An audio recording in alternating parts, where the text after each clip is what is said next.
Très bien. Bon, bah, écoutez, bonjour à tous. J'espère que ceux qui sont allés faire le VTT sont bien remis, sont bien alimentés, ont bien récupéré. Donc, on va partir sur la deuxième phase, qui va être une phase peut-être déjà plus courte et surtout qui est plutôt antérieure à ce que vous faites en ce moment. Mais ça a son importance quand même, hein.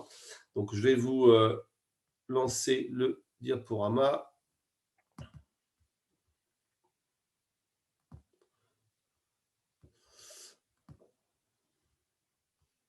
Ok, tout le monde le voit bien, je pense. Donc, on va passer à la deuxième partie. Il y en aura 3 ou 4. Donc, on reviendra les mardis. Là, on va voir plutôt la phase préparation hivernale et aussi ce qu'il faut faire tout au long de l'année pour pouvoir maintenir sa forme. Alors, bon, je voulais revenir sur le coaching, puisqu'on a Julien qui est là, qui est certainement votre coach, voire Virginie. Le coaching, c'est celui qui va vous préparer mentalement. C'est celui qui va subir toutes les difficultés aussi que vous avez quand vous allez quitter, descendre de votre vélo, que vous êtes en colère, il va falloir calmer le coureur. Je pense que Damien Angot, qui est là, se rappelle de certaines courses avec moi. Il a une grande importance. Alors, logiquement, il doit être sur le terrain aussi. C'est celui qui conseille sur la santé et la prévention de la santé. C'est lui aussi qui peut vous donner des petites stratégies dans la course, avant, après. Et c'est aussi celui qui va vous parler un petit peu du savoir-faire, de la technique, quand vous allez aller vous entraîner. J'ai vu une vidéo où vous étiez en train de vous entraîner sur le VTT. Je pense que Julien était là. Donc, il vous a peut-être donné des petits conseils. Voilà, c'est important, un coach. Et même ne serait-ce que pour le mental. Le coaching consiste aussi à vous aider à mener à bien vos objectifs. Alors, le coach peut être entraîneur, mais il peut aussi y avoir un entraîneur et un coach. Ce qu'il y a eu dans le passé avec moi sur le club de Fauvillanco, où j'avais 8 coureurs juniors, j'étais l'entraîneur et il y avait un coach des SDS sur les courses. Moi, j'y étais pas. Voilà, c'est important d'avoir quelqu'un autour de soi. Alors, pour les jeunes qui sont là, il vaut mieux éviter que ce soit les parents. C'est compliqué, mais ça passe beaucoup mieux quand ça vient de quelqu'un d'autre. Et je pense que s'il y a des parents qui écoutent un peu, ils vont comprendre. Voilà, il faut vraiment que ça vienne de quelqu'un qui est à l'extérieur de la famille. Les parents qui sont coachs, entraîneurs, voilà, c'est toujours compliqué. Alors voilà, je voulais juste vous montrer une planification de saison qui se fait sur 4 phases. Donc vous avez, vous voyez, alors là je parle de planification de saison cycliste, que ce soit VTT ou cycliste sur route. Vous verrez après, je vous montrerai quelque chose pour un triathlète qui est un peu différent. Donc on a la préparation physique générale qui est importante. Alors je veux juste vous faire comprendre que pour arriver à bien une saison, si on n'a pas fait toutes les phases correctement, à un moment donné, quand on va arriver en phase 3, les compétitions, vous allez avoir un problème. Parce que si la préparation physique n'est pas faite correctement, il va y avoir des difficultés. Alors attendez, je suis obligé de me couper parce que je crois qu'il y a quelqu'un qui veut rentrer. Ouais, Pascal, c'est moi sur ma tablette, comme ça je le balance sur la télé. Ça sera plus simple pour vous. Ok. Impeccable. Merci. Alors, je relance. Je relance. Hop. Voilà. Vous voyez tous bien là, c'est bon? Petit signe de la tête. Si. Voilà, donc c'est hyper important la préparation physique. Et je dirais même, vous allez voir après, qu'il ne faut pas arrêter. Alors, il faut arrêter le vélo. La préparation physique en novembre, décembre peut être faite autrement. On va le voir après. Mais voilà, plus on arrête, plus c'est dur de recommencer. Par contre, mentalement, il faut arrêter tout ce qui est compétition et partir sur autre chose. Sauf dans votre domaine. Damien Angot sait ce que je pense du VTT. Et vous avez des cas dans les courses que vous voyez. Pour moi, la saison de cyclocross, enfin en partie, une saison de cyclocross est importante pour vous maintenir en forme pour les VTTistes. D'ailleurs, vous voyez bien, ceux qui marchent sur route aujourd'hui et ceux qui marchent en VTT sont certainement ceux qui font aussi une saison de cyclocross, pas une saison, qui se font de la préparation physique sur le cyclocross et qui s'en servent. Donc voilà, il y a une préparation physique générale qu'on va voir, la préparation physique après, où là on va avoir l'acquisition de la forme. Dans la préparation physique générale, on a un développement musculaire, on va pouvoir mettre aussi pour certains de la musculation. Chaque préparation ne se fait pas en groupe. Il faut, encore une fois, il faut que ce soit vraiment indépendant et propre au coureur. Et quand on va arriver au mois de mars, il faut effectivement, là on va arriver dans les compétitions, on va aller chercher l'augmentation de la forme, on va faire des intensités, on va faire des sorties avec des préparations spécifiques. Et puis, quand on aura fini la saison, on aura ce qu'on appelle la transition. Et là, effectivement, il y a la récupération qui peut être sur une coupure, parce qu'il y a peut-être aussi saturation pour certains coureurs. Vous prenez de l'élite, première catégorie FLC, quand ils sont à presque 30 000 km, je vous assure que la coupure elle est bienvenue. Mais elle est très courte. Hein. Même chez les pros, elle est très courte, hein, la coupure. Alors, la préparation physique générale, c'est ne jamais rester sans activité. Ça, c'est la première base. Et quand je dis jamais rester sans activité, je reviens, ce n'est pas forcément faire du vélo. Même si on peut en faire en se baladant. Voilà. Mais il faut vraiment la coupure, c'est mental. Oui, pardon. Oui. Non. N'oubliez pas que si vous voulez poser des questions, vous avez en bas la possibilité sur la discussion. Je répondrai après. Il faut savoir que dans le cas de votre préparation générale, une coupure d'une semaine, ça revient à dire une semaine de récupération. Ça revient à dire une semaine difficile après. Alors, je ne vous raconte pas si c'est un mois. Donc, il faut éviter. Vous perdez rapidement tout ce que vous avez acquis dans les mois à venir, enfin des mois passés. C'est très rapide. Alors, encore plus quand on prend de l'âge. Quand vous êtes jeune, ça revient très vite. Quand on prend de l'âge, un mois d'arrêt, c'est 2 mois à s'en remettre. Voilà. Chez les jeunes, une coupure d'une semaine, vous avez une semaine où il va y avoir des difficultés. Mais ça reviendra très vite. Et d'ailleurs, je vous l'avais dit la dernière fois, la coupure d'une semaine, elle est quand même importante en pleine phase de compétition, quand on a un objectif. Et ça, on le verra la semaine prochaine, quand on va attaquer les filières énergétiques. Alors, ce qu'on doit faire, effectivement, du footing, de la marche, de la piscine. Le footing, attention, parce que ça casse. Attention aux chaussures, attention où vous courez. Parce que certains coureurs ont des difficultés musculaires ou tendineux par la suite à cause du footing. Il ne faut pas trop forcer, mais ça va encore dépendre de la personne. S'il est sujet à des tendinites, il faut faire attention. S'il a des problèmes de tendons, il faut faire attention. Mais le footing, c'est une bonne possibilité de récupérer au niveau de la VO2 max et surtout pas la perdre. La piscine, c'est ce qu'il y a de mieux. Hein. Je vous le dis, hein, chaque coureur qui peut aller faire de la piscine un peu de temps en temps. Voilà. Une sortie, pourquoi pas? Une sortie une fois par semaine. Alors, vous voyez, hein, c'est vraiment en mouline, hein, à 39-18. 1h30, 1h30 pour ne pas perdre la notion de vélo. Mais il y en a qui ont tellement marre que, voilà, des fois, il faut mieux arrêter 15 jours, 3 semaines le vélo et pratiquer autre chose. Le cyclocross, le VTT, le roller. J'ai connu des coureurs qui faisaient beaucoup de roller pendant cette préparation physique générale. Au niveau musculaire, il n'y a rien de mieux. Alors, vous allez me dire, faire du roller sur la route, vous allez passer pour des kékés. Oui, certainement. Mais sachez que beaucoup de coureurs font du roller pour pouvoir, au niveau musculaire, c'est une bonne préparation. Alors, le cyclocross, pour moi, c'est très personnel, ancien cyclocrossman en plus. Mais on l'a vu avec Dada, il a eu une saison où il a pas mal marché et il a attaqué le cyclocross où il a tout de suite flambé. Bon, après, il y a eu d'autres problèmes parce qu'en niveau technique, il y avait beaucoup de choses à faire au niveau des départs et ainsi de suite. Il a eu aussi une malchance. Mais vous voyez, par Tropardi, vous voyez par d'autres coureurs, et on va aller même plus haut, même si ce sont des exceptions hein, comme Van Der Poel ou Wout van Aert, voire Pidcock. Regardez ce qui s'est passé sur la dernière course, c'est-à-dire en Italie, hein, la Strade Bianca. Vous avez dans les 5 premiers 3 crossman.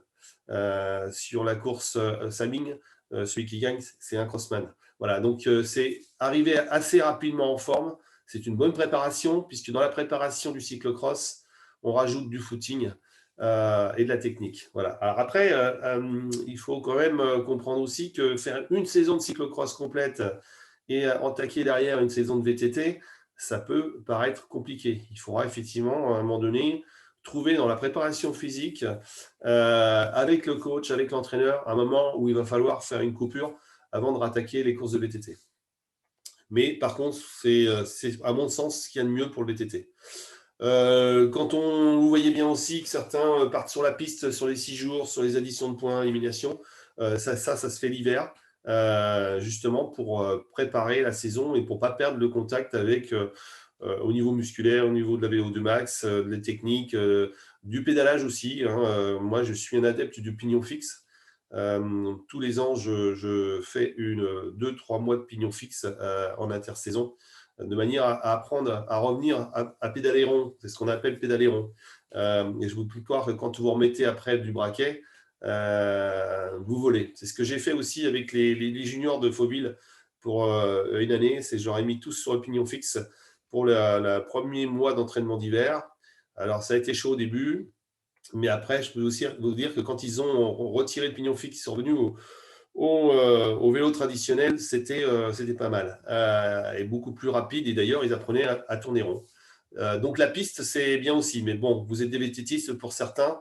Ça peut paraître compliqué de pouvoir aller toucher tout ce qui est là. Mais juste vous faire comprendre qu'une préparation physique, c'est quand même hyper importante. Et ça fait partie de l'objectif et de la saison. Et enfin, vous pouvez toujours aussi faire de la musculation, du squash. Si vous allez en vacances l'hiver, faites du ski de fond. Il n'y a rien de mieux pour s'oxygéner et pas perdre au niveau musculaire. Voir des sports d'équipe. Alors, les sports d'équipe, c'est pas mal. Ça décompresse un peu, sauf que faites attention, quoi. Le foot, ça peut vite vous casser. Voilà. Donc, voilà, dans la préparation physique générale, enfin, une première partie. Ce qui est important aussi, c'est d'avoir un retour de vos entraînements et des saisons. Là, je vous montre, je ne sais pas si Damien vous a dit, mais j'ai un cahier d'entraînement numérique où il doit marquer régulièrement ce qu'il fait. D'un côté, vous avez la préparation, de l'autre côté, ce qu'il fait. Alors là, je vous ai montré un petit peu le cahier numérique, la phase première, où on va retrouver ses fréquences, sa taille, ses fréquences max, sa VO2 max, ainsi de suite. Donc, on le verra un peu plus tard, ça, par rapport au test à l'effort. Et automatiquement, on va retrouver ces filières. Ces filières qui vont être déterminées en partie par un programme que j'ai créé, mais en même temps aussi par le test à l'effort qui va approfondir ces watts ou ces fréquences cardiaques. Donc, quand je vais lui dire, et ça, on le verra la prochaine fois, hein, on va voir la prochaine fois comment travailler les filières pour progresser. Et quand je lui dis, tu vas faire du I3, il sait que sa zone de I3, vous voyez, elle est de 166 à 179. Donc, il doit se mettre dans cette zone, ne jamais dépasser, sauf si je lui demande, et ne jamais descendre en dessous, sauf si je lui demande.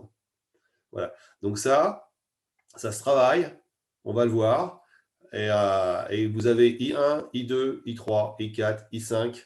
Alors, ça parle forcément à Julien parce que il a dû, quand il était jeune coureur à Mantes, pratiquer ces choses-là. Et vous avez aussi I6 et I7 que vous ne verrez pas et que je vous expliquerai pourquoi. Car on sort des plages de fréquence cardiaque. Ce sont des sprints en puissance, des sprints en force, voire même en vélocité. Et donc, au niveau cardiaque, vous allez vite voir que vous ne montez pratiquement pas sur un sprint de 30 secondes. Voilà, ça c'est sa plage normale de sa saison 2024. Et derrière, alors je vais arrêter et vous remontrer ce que c'est que Voilà, c'est un fichier Excel. Voilà, on retrouve ce que je viens de vous dire, hein, donc avec voilà, quelque chose. Alors, il y a beaucoup plus, hein, puisque moi, sur certains coureurs aussi, on allait jusqu'au vélo. Hein. Mais on voit par exemple qu'il a, suite à son test à l'effort, il a une PMA à 450 watts. Ce qui est relativement bien, puisqu'il a eu une saison compliquée l'année dernière et il n'a pas perdu tant que ça. Il a même progressé, mais je pense que la progression s'est faite l'année d'avant. Et vous voyez, vous avez les onglets là avec tous les mois. On va prendre la préparation physique générale. Donc voilà, vous avez un côté ce que je demande de faire. Merci de couper. Donc vous avez, bon là c'est la coupure hivernale, hein, ça dépend du coureur. Voilà, s'il est junior, cadet, senior. Et puis il y a tout ce que je lui demande de faire. Et de l'autre côté, il va marquer ce qu'il a fait. Alors on va prendre plutôt carrément le mois de février. Voilà, le mois de février. D'un côté, il a ce que je lui demande de faire avec les phases de repos. Voilà. Repos. Je ne le vois pas, c'est ton tableau. Vous ne voyez pas le tableau là? Non, je te vois toi. Ah, excusez-moi, je vous ai peut-être. Vous voyez aucun tableau là? Alors attendez, on va repartager. C'est peut-être ma faute. Voilà, vous voyez mieux là? Ouais, c'est bon, Pascal. C'est bon? Ok, d'accord. J'avais oublié de partager. Alors, donc, je parle tout seul, en fait. Donc, voilà, alors, sur la gauche, là, vous voyez le tableau. Donc, vous avez en bas, je vais déplacer mon truc. Donc, je reviens, vous avez en bas des onglets. Donc, je reviens sur la zone de travail, celle que vous avez vue tout à l'heure. Hop, voilà, où on voit ces onglets. Voilà, là, il y a ses watts, sa taille, son poids. Il va falloir retravailler un petit peu là-dessus. Et donc, on a tous ces onglets d'octobre, novembre, ainsi de suite, avec la préparation physique générale, ainsi de suite. Et donc, on va revenir directement sur le mois de février, puisque c'est pas. J'ai perdu du poids, Pascal. Pardon? J'ai perdu du poids. C'est logique. Mais ça, voilà, bon, faut pas trop en perdre, on va regarder ça, mais c'est logique. Parce que perdre du poids, c'est bien, mais il ne faut pas dépasser, il ne faut pas être en dessous de son poids de forme. Autrement, c'est pas parce qu'on est plus maigre qu'on va forcément avancer plus, hein. Il y a vraiment ce qu'on appelle un poids de forme. Alors de ce côté-là, vous voyez, vous avez tout le travail que je lui demande de faire. Voilà, bon là, il est aussi, alors, quand je disais que chaque coureur est différent, c'est que bon, il travaille, donc il rentre tard. Il sera à l'école, ça serait plus facile. L'homme trainer, on remplace l'homme trainer par une sortie vélo. Mais lui, travaillant et rentrant tard, il faut travailler sur l'homme trainer. Donc voilà, on travaille sur des pulsations. Et vous voyez bien, là, on a 130, 150. Et à côté, je lui ai mis I2, de manière à ce qu'il commence à comprendre et qu'il connaisse par cœur ces phases de fréquence. Plus tard, on aura un langage qui sera, tu fais du I1, tu fais du 2 après, tu fais du I7, 30 secondes, voilà. Vous avez des phases de repos, voilà, on les voit, hein. Il y en aura de moins en moins en fonction de... Et puis de l'autre côté, bah, il y a ce qui me retourne, c'est-à-dire, voilà, il a fait 120 km, il a fait 4 heures, voilà, il me dit, attention, fringale, plus la forme en VTT. Donc, il m'explique un petit peu ce qu'il a et je lui demande aussi de me mettre une note. Alors, on va peut-être le voir parce qu'il a sur Mars, peut-être. Hop, là, donc il y avait voilà, Mars. Donc, Mars, il ne m'a pas rempli encore. C'est normal parce qu'il ne me l'a pas renvoyé. Mais normalement, vous avez sur le côté, je vais voir. Hop, c'est pas facile de discuter en même temps, vous voir en photo, parce qu'il faut que je déplace les choses. Si on remonte là, je vais vous montrer quelque chose. Voilà. Ce qui est très important quand on fait du coaching, c'est de savoir la sensation avec une note. D'ailleurs, quand il m'a envoyé un message le dimanche soir, je lui ai dit tout de suite, donne-moi une note entre 1 et 10 de tes sensations. Et c'est moi qui vais jauger par rapport. Il m'a dit 8. Donc, je crois que c'est 8 de mémoire. Enfin, bref, je reverrai. Et c'est important parce que des moments, on va voir, j'étais collé, disons 2, 3. Et il va falloir que je retravaille le planning parce que il y a des problèmes. Ou alors, il va falloir qu'on retravaille sur l'alimentation, ainsi de suite. Voilà. Donc, ça, c'est hyper important. Et donc, du coup, il me le renvoie tous les mois. Et à un moment donné, il va voir sur son document quand il va le remplir. Et normalement, il doit falloir qu'il me le renvoie bientôt. On est sur février. Hop. Voilà. Là, Damien, c'est demain. Voilà. Il doit me renvoyer pour que moi, je regarde et je continue à planifier tout le temps. Donc, vous voyez, c'est quand même un travail important, l'entraîneur, parce que voilà, il va recevoir, quand vous entraînez 8 à 10 coureurs, il reçoit 8 ou 10 fois le tableau, il travaille dessus, c'est du temps passé. Bon, c'est aussi une passion, hein, pour certains. Enfin, en tout cas pour moi, mais ça prend du temps. Voilà. Donc, je vais continuer mon… Je répondrai aux questions après, hein, si vous voulez. Donc, je vais couper et repartir sur ce qu'on me diaporama. Donc, je vais faire repartager. Voilà. Hop. Donc, voilà, on était resté là. Donc, voilà. Je vais juste vous dire que pour ceux qui le souhaitent, prochainement, je vous mettrai à télécharger ce cahier. C'est important parce que, enfin, c'est important. Celui-là ou un autre, peu importe, mais c'est important que vous marquiez tout. Ça peut paraître vieux jeu par rapport à ce qu'on a connu dans le passé, mais c'est hyper important parce que l'année d'après, quand vous aurez peut-être des soucis ou vous n'avez pas avancé ou vous avancez moins, vous pourrez revenir sur ce que vous avez fait auparavant et dire, bah là, je suis en retard ou là, je suis en avance, peut-être que je suis en surentraînement. Voilà, il faut savoir aussi reprendre ce qui a été fait avant pour avoir une progression après.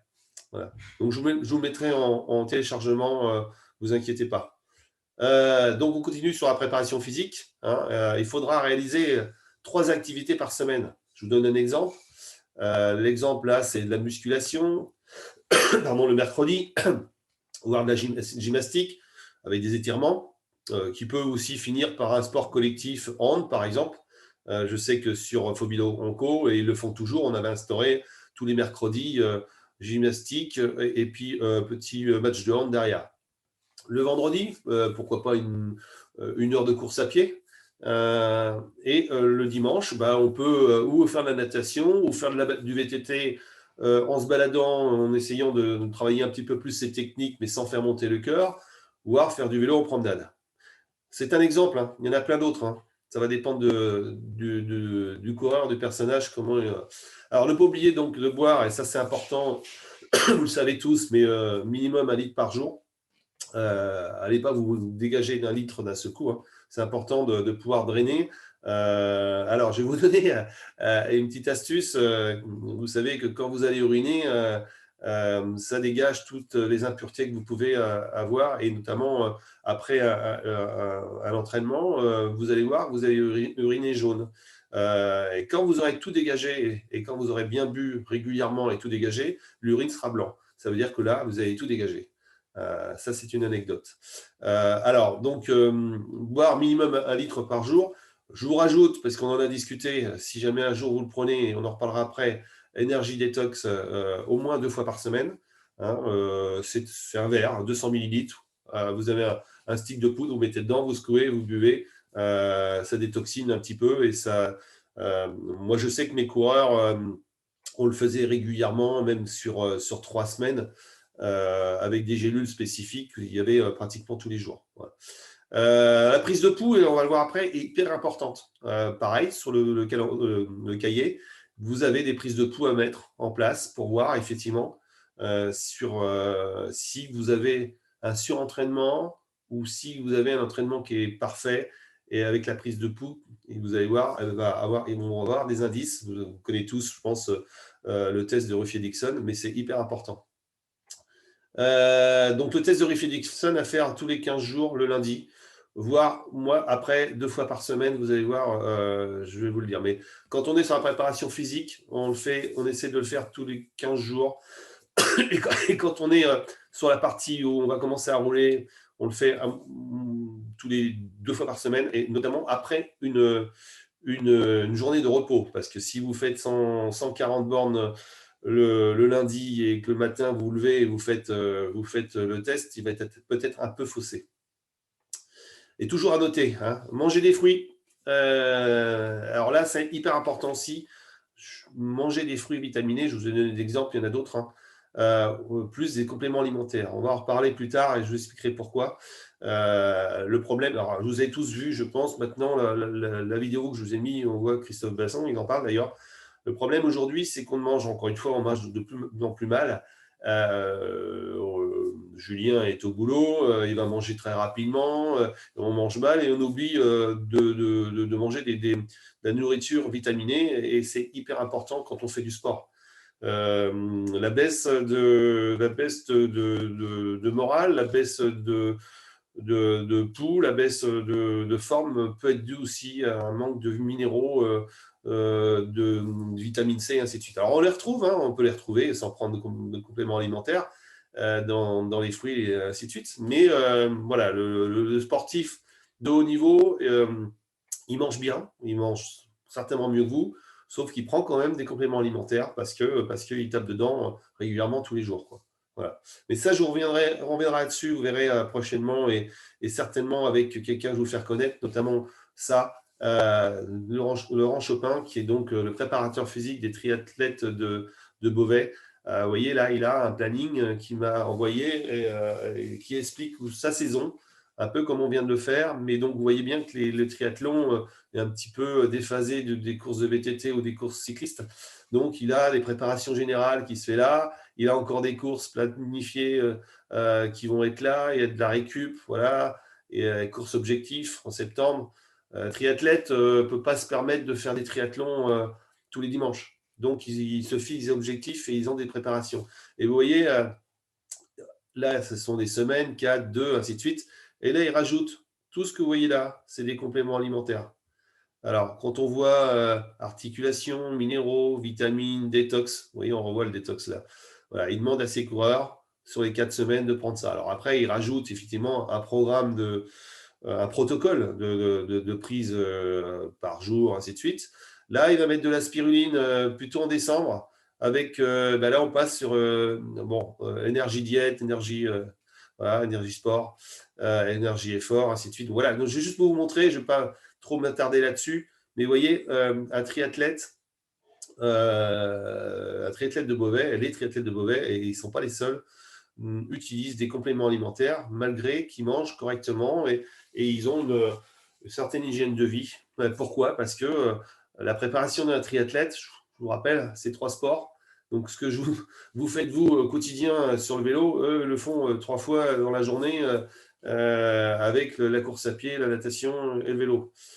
Donc, forcément, à un moment donné, à force de taper dedans, il y a une perte de vitamines, il y a une perte d'effort, il y a une perte de sensation et il y a une perte d'articulation aussi hein, qui prennent cher.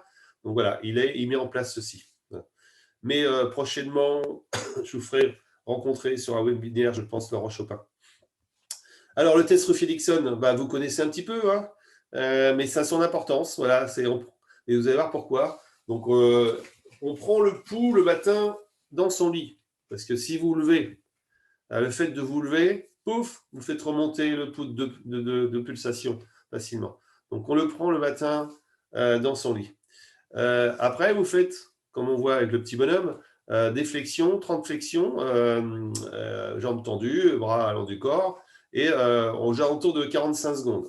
Donc, vous avez P1, P2 et P3. Vous prenez, après 1 minute, votre pouls de nouveau. Ça se rappelle le pouls de récupération. 1 minute après, vous prenez votre pouls et vous notez ces 3 pouls. Voilà, ce test-là va nous permettre de déterminer des indices sur Ruffier et sur Dixon. Alors, quand on est dans la partie saison, même maintenant, c'est important parce que vous avez commencé les courses. Il faut faire 2 fois par semaine après une journée de repos. Par exemple, Dada, demain, il est en repos sur ce que j'ai vu là tout de suite. Il faudrait que jeudi matin, il fasse ce test de Ruffy-Dixon et qu'il me le marque après sur sa prise de pouls sur son cahier. Alors, les indices, on va les voir après, mais il y a un truc à faire derrière, c'est qu'on reprend le pouls au repos, plus le pouls à l'effort, plus le pouls au repos. On enlève 200, on divise par 10, on obtient un indice. Idem pour Dixon. Le pouls à l'effort, moins 70. Le pouls au repos, moins le pouls, le pouls après à récupération, 1 minute, moins le pouls à l'effort, multiplié par 2, divisé par 10, et vous obtenez un indice. On va le voir après. Cet indice va vous permettre de comprendre deux notions. Un coureur ayant un bon entraînement, un rythme cardiaque au repos, au ralenti, qui va diminuer au fil des mois. Voilà, donc ça c'est important. Arrêtez-vous 1 mois, vous allez voir votre pouls va reprendre. Et après un bon entraînement, quelques mois après, avec une courbe de forme qui va augmenter, vous allez voir que votre pouls va diminuer. Alors, il ne va pas diminuer. Si vous êtes à 60 aujourd'hui, vous pouvez arriver à l'avoir aux alentours de 52 dans quelques temps. Mais à un moment donné, il va s'arrêter à quelque chose de normal. Pour rappel, je crois qu'il y en a un autre qui l'a battu, mais Laurent Fignon battait à 36 au repos. Voilà. Les coureurs ayant spontanément une fréquence cardiaque basse sont avantagés et présentent une meilleure aptitude à l'effort. Alors, il faut faire attention parce qu'on a tendance à dire « Ouais, moi je monte, ouais, j'ai une fréquence basse, ça va aller ». Après, ça va dépendre de votre fréquence cardiaque haute parce que l'important, c'est l'écart. On imagine que vous avez 50 de pulsations au repos et que quand vous faites des tests à l'effort, vous montez à 180, le delta, il est de 130. Par contre, si vous êtes à 200, le delta, il est plus important. Il est de 170. Ça, c'est important de connaître le delta. Et donc, du coup, si vous travaillez correctement votre entraînement, votre fréquence cardiaque haute va augmenter. Et si vous travaillez correctement la fréquence de votre entraînement, votre fréquence cardiaque basse va descendre. Donc, vous aurez votre delta qui va vous permettre d'évoluer et d'évoluer dans le bon sens. P1 doit diminuer avec les entraînements en aérobie. Donc, l'entraînement aérobie, c'est la base. Hein, c'est travailler ce qu'on appellera le foncier, hein, où on fait des efforts, très peu d'efforts. Mais ça, on va le voir prochainement aussi dans les filières énergétiques, aérobie et anaérobie. Le travail foncier entraîne donc une baisse du pouls au repos. Hein. C'est hyper important de comprendre que on peut pas. Je sais que certains coureurs me disent voilà, je fais 120 bornes en I2, en I3, ça me gonfle. Bah ouais, mais voilà, si on fait 120 bornes en I2, en I3, c'est qu'il y a une bonne raison. Tout est calculé. On ne fait pas ça comme ça. Enfin, le P2 ne doit pas dépasser P1 plus un demi de P1. On imagine que vous êtes à 50 au repos. Si vous avez un demi P1, ça fait 25. Ça veut dire qu'après 45 secondes d'effort, vous ne devez pas être au-dessus de 75. OK. Pour un coureur entraîné, bien entendu. Moi, aujourd'hui, je fais ça, je suis bien au-dessus.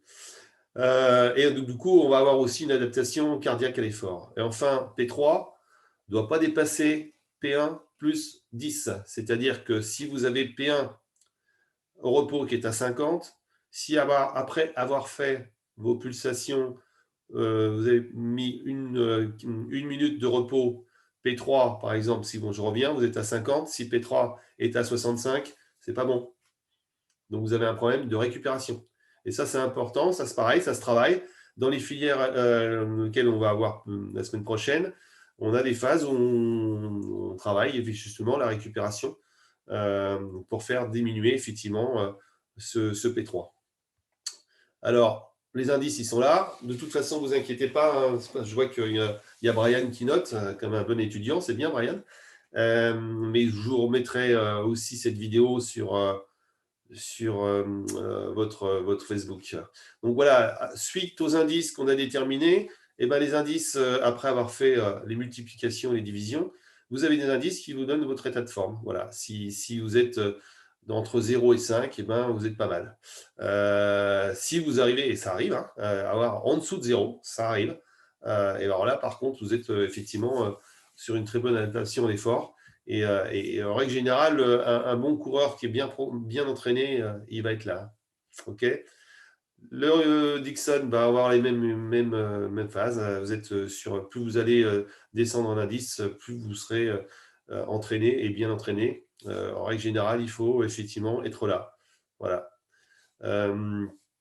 Et si vous êtes là, ou même si jamais vous êtes là, c'est qu'il y a un problème. Même après l'entraînement. Ça veut dire qu'il y a un problème de surentraînement, comme on parlait, un problème de récupération. Il va falloir reprendre le coureur très rapidement avant qu'il arrive là. Parce qu'un coureur mal entraîné ou surentraîné peut arriver là. Hein, alors qu'il pense qu'il s'entraîne. OK ? Voilà, donc c'est fini pour aujourd'hui. On va attaquer la semaine prochaine quelque chose de très, très important. Les filières énergétiques, ces fameuses I1, I2, I3, I4 et ainsi de suite. pour pouvoir après vous les étudier et les faire dans votre programmation d'entraînement si vous devez programmer. Julien, tu veux peut-être me dire quelque chose? Non? Non, c'est bon. Non, Après, moi, je faisais du derrière voiture. ça fait autre chose. On- Ouais, je faisais mais j'avais pas forcément besoin de faire des I parce que déjà, tout de suite, encore, mon cœur est monté à 200, 205 ouais, facilement. l'entraînement derrière voiture, évidemment, après, ça va dépendre du niveau que tu as et qu'on veut obtenir. Vous avez aussi des entraînements derrière voiture où, quand on klaxonne, le coureur doit dépasser au sprint la voiture. Et quand on Ouais, klaxonne, le coureur doit se remettre dans la voiture. ouais, Voilà, il y a plein. Mais ça encore, c'est pareil. Si tu fais derrière la voiture et tu fais ce que je viens de dire, tu travailles sur lui et tu vas travailler sur du I4, voire du I5 et du I6, I7 quand tu vas dépasser la voiture. ouais. Euh, C'est ce que je faisais. Ouais.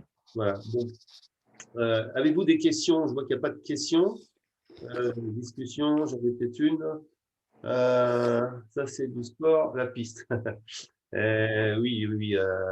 Pour vous donner une anecdote, je me suis occupé de Clément Dupont. Alors, je ne sais pas, vous êtes un peu jeune pour vous rappeler. Il était junior, je l'ai emmené jusqu'à Nogent. Une année à Nogent. Là, il a couru avec de l'élite et même avec des pros. Sauf que ça s'est vite arrêté parce qu'il n'avait pas la capacité d'aller au-dessus.